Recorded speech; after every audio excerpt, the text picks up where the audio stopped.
as mulheres também matam.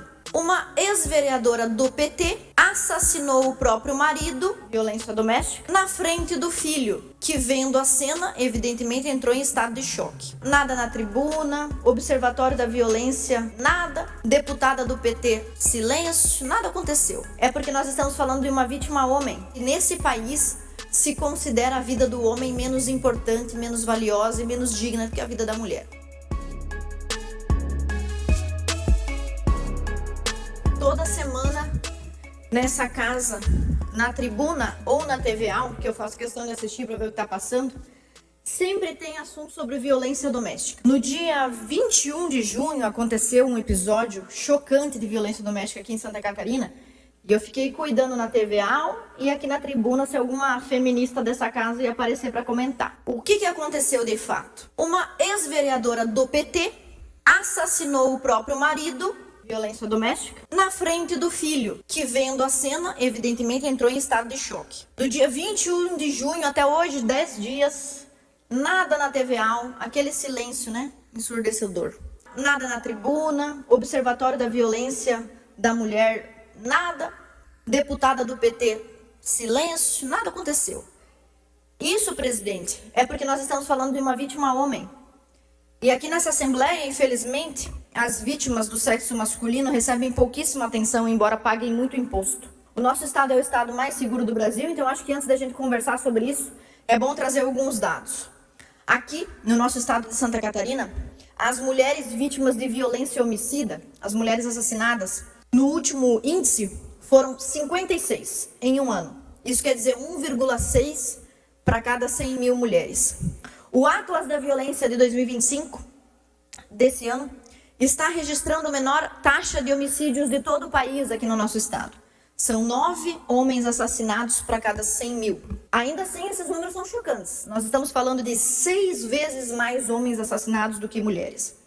Isso significa que no nosso estado, assim como no Brasil, cerca de 82% das vítimas de morte violenta, de assassinato, de homicídio, são homens. Isso que nós estamos falando de Santa Catarina, o estado mais seguro do país. É muito bom viver em Santa Catarina, é o melhor lugar do país.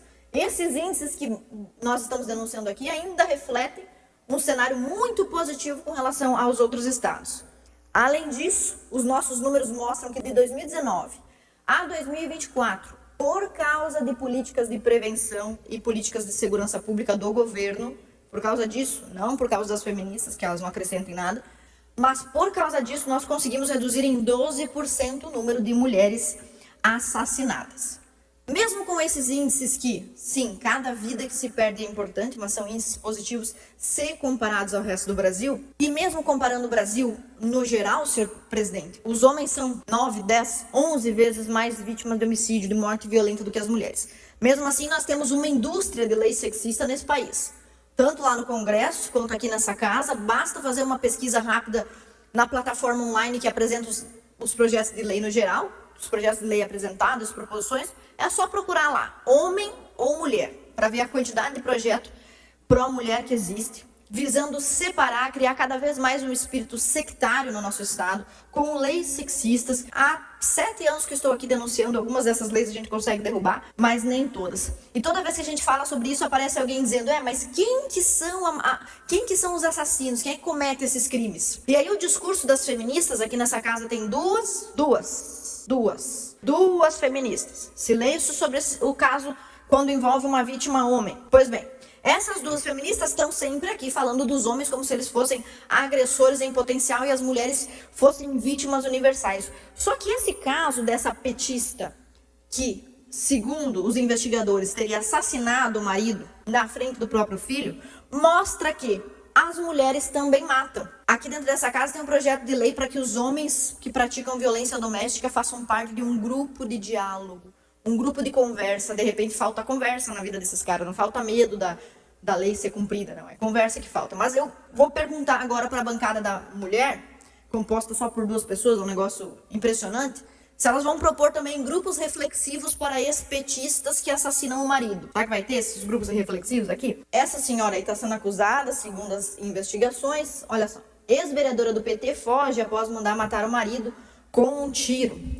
Essa senhora chamada Adriana Bagestan tem 41 anos E o que ela alegou após esse crime bárbaro, né? Após matar o marido na presença do filho. O que ela alegou? Alegou que ela teria sido vítima de violência doméstica ou de ameaça no passado. E esse é sempre o mote de um caso de violência praticado por mulher. Quando uma mulher mata um homem, 1 milhão de justificativas e subterfúgios aparecem para que essa mulher não seja responsabilizada. E as feministas aqui dessa casa, daqui de todo o Brasil, precisam decidir. Porque ora elas dizem que as mulheres são empoderadas, que as mulheres são melhores do que os homens, que as mulheres são mais inteligentes do que os homens. Ora elas dizem que as mulheres não podem responder pelos seus atos. Nesse caso, uma mulher que vai ser taxada como vulnerável, uma pessoa incapaz de tomar decisões morais adequadamente, porque estava sob uma situação que hipoteticamente a colocava sob pressão psicológica. Então as feministas precisam se decidir. Ou as mulheres são tudo isso, semideusas, maravilhosas e superiores aos homens, ou elas vão ser sempre essa criatura incapaz de responder pelos seus atos. Não se decidem sobre isso. Olha só, Santa Catarina, que é o estado mais conservador do Brasil, é tão vítima quanto qualquer outro estado desse aparelhamento sectário e sexista de leis que são preconceituosas, de leis que atestam que nesse país se considera a vida do homem menos importante, menos valiosa e menos digna do que a vida da mulher. Eu acho que eu publiquei o primeiro livro que analisa leis dentro dessa casa, um livro de um deputado que analisa leis aqui dentro dessa casa, aqui mesmo dentro da Assembleia Legislativa, que é esse livro aqui, ó, A Hidra Feminista. Nós pegamos toda a trajetória, desde a bancada, Procuradoria da Mulher, quantas mulheres foram eleitas, projetos de lei, analisamos projetos de leis mais absurdos. E a teoria que esse livro traz para a política, para o debate público do Brasil é: essas leis sexistas são apresentadas porque o movimento feminista constrói uma rede, um eixo de 4 cabeças para atuar. Primeiro, vendem uma ideia na universidade. Por exemplo, a ideia de que todo homem é pior do que a mulher, de que o homem é mais agressor, é mais corrupto, também é corruptor, de que o homem é indigno em relação à mulher. É uma ideia que vem das universidades. Também a ideia de que todo homem é estuprador ou agressor em potencial e a mulher é sempre vítima. Depois que essa ideia sai da universidade, ela vai para a militância de rua, para as ONGs, para as passeatas. Vocês veem na rua aí, militância. Por fim, vai para a mídia. E a mídia vende a questão da violência doméstica como se fosse uma questão de um sexo só. Como se fosse um problema de sexo e não um problema de gênero humano. Como é que a mídia faz isso? Olha só, Santa Catarina está entre os estados mais feminicidas durante a pandemia. Olha a matéria dessa aí, né? Você pensa assim, 2.000 mulheres assassinadas por dia, né? Você pensa isso. E olha a maneira como esse portal descreve o estado. Estado feminicida. Tu olha essa matéria e tu pensa, tem uma política pública, tem uma cultura da violência aqui em Santa Catarina. Aqui em Santa Catarina não se odeia a mulher. A polícia paga para matar a mulher. É isso que se pensa quando você olha uma matéria dessa. Coloca mais um exemplo aí de como a mídia vem do nosso estado. Santa Catarina teve um feminicídio a cada 6 dias em 2024. Parece, é um absurdo, porque toda vida que se perde é um absurdo. Mas você olhando assim, parece que Santa Catarina é pior do que os outros lugares.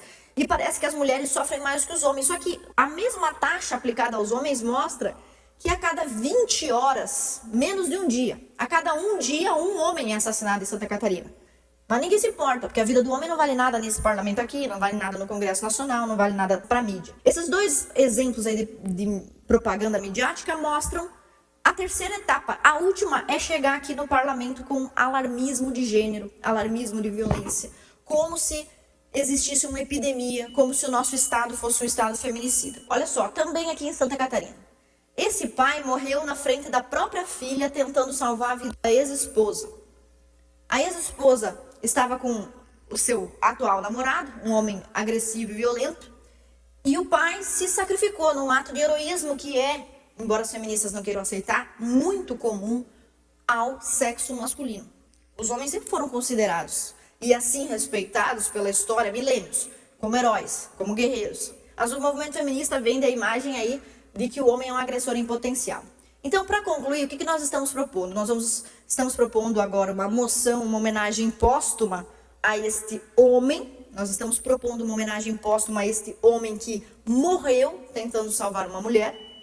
E estamos propondo também um requerimento, um questionamento à Secretaria da Mulher e aos 4 departamentos feministas que tem aqui nessa casa sobre quais notas elas emitiram ou virão a emitir a respeito da ex-vereadora do PT que matou o seu próprio marido. E quais as políticas públicas que elas propõem para enfrentar esse tipo de violência de homicídio nesse estado.